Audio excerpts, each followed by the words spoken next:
ഇപ്പൊ ലാൽ സാർ ഒട്ടും പ്ലാൻ ചെയ്യാതെ അഭിനയിക്കുന്ന ഒരാളാണ്. നമുക്ക് അതുകൊണ്ടാണ് അദ്ദേഹത്തെ ഏറ്റവും നാച്ചുറലായ ആക്ടറായിട്ട് തോന്നുന്നത്. സോ അവിടെ നിൽക്കുമ്പോൾ അദ്ദേഹം എന്താ ചെയ്യാൻ പോകണേന്ന് നമുക്കറിയില്ലല്ലോ. സോ അത് എപ്പോഴെങ്കിലും ഒരു ചാലഞ്ച് ആയിട്ട് ബിൽഡ് ആയിട്ടുണ്ടോ? കാരണം ഇപ്പോൾ പല ഡയലോഗുകൾ ഇപ്പോൾ നമ്മുടെ പോലീസ് പിടിക്കുമോ എന്നൊക്കെ ചോദിക്കുന്ന സമയത്ത് ഈ ജനലിന്റെ കമ്പി പിടിച്ചിട്ടാ ലാൽ സാർ ഡയലോഗ് പറയുന്നത്.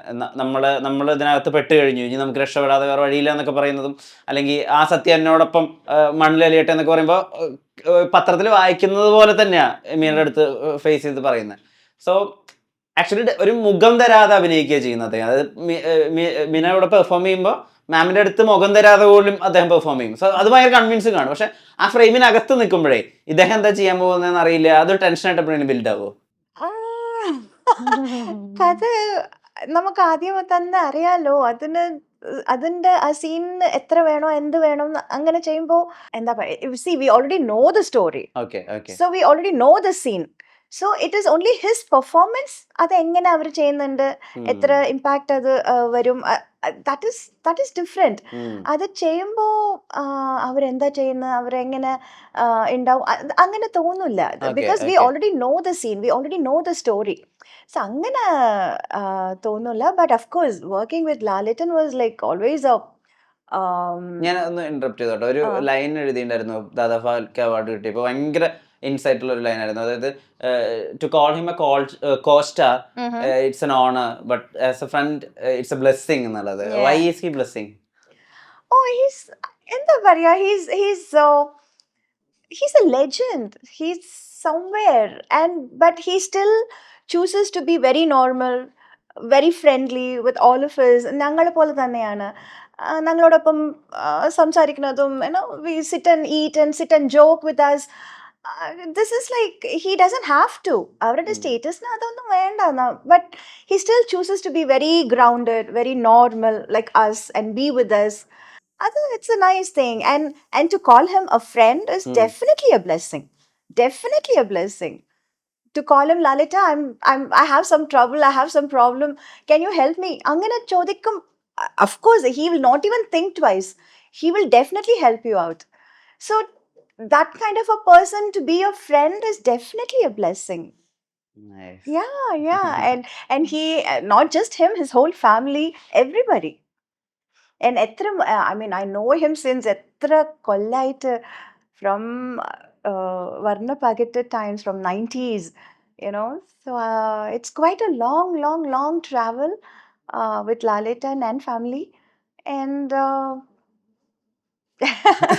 ഈ ഇപ്പൊ നേരത്തെ പറഞ്ഞ പോലെ ഈ അദ്ദേഹത്തിനുള്ള ഈ ഒരു സർപ്രൈസ് ഫാക്ടർ ഉണ്ടല്ലോ, എന്താ ചെയ്യുക എന്ന് പറയാൻ പറ്റില്ല എന്ന് പറയുന്നത്. ഇപ്പൊ വില്ലനിലൊക്കെ അദ്ദേഹം കരഞ്ഞുകൊണ്ട് ചിരിക്കുന്ന ഒരു ഏരിയ ഉണ്ട്. അതായത് കണ്ണുകളിൽ അത്രയും സങ്കടമാണ്, പക്ഷെ മുഖം കൊണ്ട് ചിരിക്കുകയാണ്. വളരെ റെയർ ആയിട്ട് മാത്രം അദ്ദേഹം അങ്ങനത്തെ എക്സ്പ്രഷൻസ് നമ്മൾ ആക്ടറിൽ കാണുള്ളൂ. അല്ലെങ്കിൽ അദ്ദേഹം ഡയലോഗുകൾ മുറിക്കുന്ന ഒരു വിധമുണ്ട്. ഇപ്പം ചന്ദ്രോത്സവത്തിലൊക്കെ അങ്ങനത്തെ ഒരു വലിയ ലിറിക്കലാണ് ആ സിനിമ മൊത്തം. അപ്പൊ അത് അങ്ങനെ ഡയലോഗുകൾ പറയാൻ, അല്ലെങ്കിൽ അങ്ങനെ ഡയലോഗുകൾ മുറിക്കാൻ ഒരു പക്ഷേ ലോകത്ത് മോഹൻലാലിന് മാത്രമേ സാധിക്കുള്ളൂ. അപ്പൊ അങ്ങനെ ഒരു ആക്ടറുടെ കൂടെ സ്ക്രീൻ ഷെയർ ഉണ്ടോ എന്ന് എനിക്കറിയില്ല.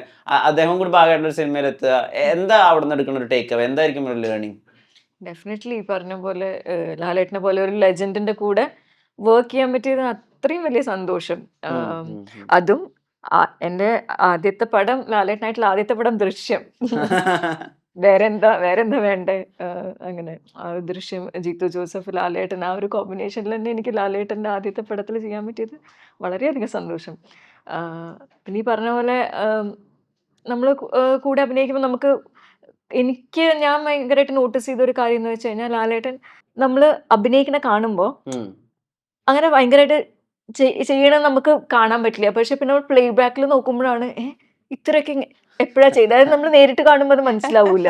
പക്ഷെ മോണിറ്ററിൽ കാണുമ്പോൾ ഇത്രയൊക്കെ ചെയ്തു എന്ന് തോന്നും. എന്നുവെച്ചാൽ ഇത്രയൊക്കെ നേരിട്ട് കാണുമ്പോൾ അത് പെട്ടെന്ന് നമുക്ക് മനസ്സിലാവൂല. അത് ഭയങ്കര കഴിവാണ്. അതെനിക്ക് തോന്നുന്നു ലാലേട്ടന് മാത്രമേ അതിനെ ജിത്തു പറ്റൂ. സാർ പറഞ്ഞിട്ടുണ്ട്. അതായത് ഫസ്റ്റ് ദൃശ്യം 1 ഷൂട്ടിന്റെ സമയത്ത് ഫസ്റ്റ് ഷൂട്ട് ചെയ്തിരുന്ന അദ്ദേഹം ആ കാർ എടുത്തിട്ട് കോറിയിൽ കൊണ്ടുപോയിടുന്ന സീക്വൻസ് ആണ്. അപ്പൊ കാർ പെട്ടെന്ന് ഇതാവുമല്ലോ, ഓൺ ആവുമ്പോ ഇതാവുമ്പോ അത് കണ്ട് ഞെട്ടുന്ന സീക്വൻസ് ആണ്. അപ്പൊ ഇത് ഓക്കെ ആണോ എന്ന് അറിയാൻ വേണ്ടിട്ട് പുള്ളിക്ക് ഒരു തൃപ്തിയില്ല. പക്ഷെ വൺസ് മോണിറ്ററിൽ നോക്കിയപ്പോ അത് പെർഫെക്റ്റ് മീറ്റർ ആയിരുന്നു. അത് ലാലേട്ടന് ആ ഒരു മീറ്റർ അറിയാം, ലൈക്ക് എത്ര ചെയ്താലും അത് മോണിറ്ററിന് കറക്റ്റ് ആവുക എന്നുള്ളത്. അത് പിന്നെ പിന്നെ നമുക്ക് എന്താ ഭയങ്കര പറയാ? ഒരു കോൺഫിഡൻസ് തരുന്ന ഒരു ആക്ടറും കൂടിയാണ് ലാലേട്ടൻ. ഒരു കോ ആക്ടർ എന്നുള്ള രീതിയിൽ നമ്മളിപ്പോൾ ഞാൻ ആദ്യം ചെയ്ത സീൻ ആ ഇൻട്രോഗേഷൻ സീനാണ് ദൃശ്യം 1 ഫസ്റ്റ് കോമ്പിനേഷൻ വരുന്നത്. അപ്പം നമ്മൾ ആ ഒരു ടെൻഷനിൽ അതിന് മുമ്പ് ഞാൻ ഒരു ചിത്രം ചെയ്തിട്ടുണ്ടായിരുന്നു, ആ, കർമ്മയോധ. yes, yes, രണ്ടാമത് ബട്ട് സ്റ്റിൽ അതൊരു വൈഫ് റോളാണ്, ഒരു മറ്റ് ഇത് അങ്ങനെയല്ലല്ലോ. അതെ അതെ പക്ഷെ നമുക്ക് തരുന്ന ഒരു ധൈര്യമില്ലേ, ആ ഒരു പ്രസൻസ് തരുന്ന ധൈര്യം, do it, I am with you എന്നുള്ള ഒരു കോൺഫിഡൻസ്, അത് പറയാതിരിക്കാൻ പറ്റില്ല. അത് എനിക്ക് മാത്രമല്ല എല്ലാ ആക്ടേഴ്സിനും ലാലേട്ടൻ കൊടുക്കുന്ന ഒരു കോൺഫിഡൻസ് ആണ്. ആദ്യമായിട്ട് നമ്മൾ അഭിനയിക്കുകയാണെങ്കിൽ he will not make us feel that oh ആദ്യമായിട്ടാണ് കാണുന്നതെന്ന് പോലും ഫീൽ ചെയ്യുന്നത്. നമ്മളെ കണ്ടു കഴിഞ്ഞാൽ ആ എപ്പോഴും കാണുന്ന ആൾക്കാരെ പോലെയാണ് ലാലേട്ടൻ സംസാരിക്കുന്നത്, അത്രയും കംഫർട്ടബിൾ ആക്കിയിട്ട്. അങ്ങനെ ലാലേട്ടൻ ഇസ് ലൈക്ക് ദാറ്റ്. പക്ഷെ നിങ്ങൾ രണ്ടുപേരും പോലെ അല്ലേ. അപ്പോൾ അശരത്തിനെ സംബന്ധിച്ചിടത്തോളം ആസ് എ പ്രൊഫഷണൽ നോക്കുമ്പോൾ നോക്കൂ, ഈ മലയാള സിനിമയുടെ ഏറ്റവും പ്രധാനപ്പെട്ട ഒരു നടൻ, എല്ലാ കാലഘട്ടത്തിനും റെലവെന്റ് ആയിട്ടുള്ള ഒരു ആള്, വലിയൊരു താരാരാധനയുള്ള ഒരു മനുഷ്യൻ. അപ്പം പ്രൊഫഷണൽ എന്നുള്ള കാര്യം മാറ്റി നിർത്തിയാലേ നമ്മളൊക്കെ ഏതെങ്കിലും ഒരു ഘട്ടത്തിൽ ഇൻസ്പയർ ചെയ്യിപ്പിക്കും. നമുക്കൊക്കെ എന്റർടൈനർ ആയിട്ടുള്ള ആളെ അടിക്കണം, എടാന്ന് വിളിക്കണം, ചീത്ത പറയണം. ആ താരാരാധന ബ്രേക്ക് ആയത് എപ്പോഴാ? 1 ലും 2 ലും ഇപ്പൊ 3 ലും? അങ്ങനെ ആരാധന ഒരിക്കലും ബ്രേക്ക് ആവില്ല. എനിക്ക് ഒരിക്കലും ബ്രേക്ക് ആയിട്ടില്ല. ലാലേട്ടൻ എന്ന് പറഞ്ഞ ആ ഒരു ആക്ടറിന്റെ അടുത്ത് ഭയങ്കര ആരാധനയാണ്, ആ ഒരു വ്യക്തിയുടെ അടുത്ത് കേട്ടോ. ഒരു ആക്ടർ എന്നുള്ള രീതിയിൽ മാത്രമല്ല, ഒരു വ്യക്തി എന്നുള്ള രീതിയിൽ നമുക്ക് അതങ്ങ് ബ്രേക്ക് ചെയ്യാം. ഓഫ് കോഴ്സ് വളരെ അടുത്തൊരു സുഹൃത്തും ഒക്കെയാണ്, ബട്ട് സ്റ്റിൽ ഒരു നമുക്ക് ആ ഒരു റെസ്പെക്ട് തോന്നുന്ന, അങ്ങനെ നമുക്ക് ജീവിതത്തിൽ ഒരുപാട് ഇൻസിഡൻസ് അദ്ദേഹം തന്നെ നമുക്ക് തരും. എക്സാമ്പിൾ പറയാണ്, അദ്ദേഹം ഇപ്പം നാഷണൽ അവാർഡ് വാങ്ങിക്കാൻ പോകുന്ന സമയത്ത്, ഫാൽക്കെ അവാർഡ് മേടിക്കാൻ പോകുന്ന സമയത്ത്, ഞാൻ അതിനു മുമ്പ് ആ സമയത്ത് ഒരു ഡാൻസ് പ്രൊഡക്ഷൻ ചെയ്യുന്നുണ്ടായിരുന്നു, അപരാജിത എന്ന് പറഞ്ഞിട്ട്. അപ്പൊ എനിക്ക് ഭയങ്കര ആഗ്രഹമായിരുന്നു ആ അപരാജിത എന്നുള്ള ടൈറ്റിൽ ലാലേട്ടൻ പറയണം എന്നുള്ളത്. അപ്പൊ അത് ലാലേട്ടൻ നേരത്തെ സംസാരിച്ചു ശരി തരാന്ന് പറഞ്ഞിരുന്നു. പക്ഷെ അന്ന് എനിക്ക് എഡിറ്റ് ആയിരുന്നു, പെട്ടെന്നായിരുന്നു അവാർഡ് അനൗൺസ് ചെയ്തതും അദ്ദേഹം ഡൽഹിക്ക് പോയതും ഒക്കെ. അപ്പോൾ ആ സമയത്ത് പറയുമ്പോൾ തന്നെ എനിക്ക് ഭയങ്കരമായിട്ട് ഗൂസ് ബംസ് വരുന്ന കാര്യമാണ്. പിന്നെ അന്ന് സ്റ്റുഡിയോയിൽ ഇരിക്കുകയാണ് ഞാൻ, അന്ന് സ്റ്റുഡിയോ മിക്സ് ചെയ്യാണ്. അപ്പോൾ ലാലേട്ടൻ അന്ന് അവാർഡ് മേടിക്കുന്ന ദിവസമാണ്. അപ്പോൾ ഞാൻ വിളിച്ചിട്ട് പറഞ്ഞു ഇങ്ങനെ ഒരു സംഭവമുണ്ട്, മെസ്സേജ് അയച്ചു, വിളിച്ചിട്ട് കിട്ടുന്നില്ല, മെസ്സേജ് അയച്ചു, ഇങ്ങനെ സംഭവമാണ്. യു വോണ്ട് ബിലീവ്, ലാലേട്ടൻ കാറിലിരുന്ന് ഗ്ലാസ് സൺലൈറ്റിനും ലാലേട്ടനും കൂടെ, ലാലേട്ടൻ സുഹൃത്ത് സൺലൈറ്റിനും ഉണ്ടല്ലോ, ലാലേട്ടൻ ഗ്ലാസ് കയറ്റിയിട്ടിട്ട് കാറിലിരുന്നിട്ട് എനിക്ക് ആ ഫുൾ പ്രൊഡക്ഷൻ്റെ ടൈറ്റിൽ അപരാജിത എന്ന് മാത്രമല്ല, ഓരോ കഥാപാത്രത്തിനെ കുറിച്ച് 4 സ്ത്രീ കഥാപാത്രങ്ങളെ ബേസ് ചെയ്തിട്ടുള്ള ഒരു ഡാൻസ് പ്രൊഡക്ഷനാണ്.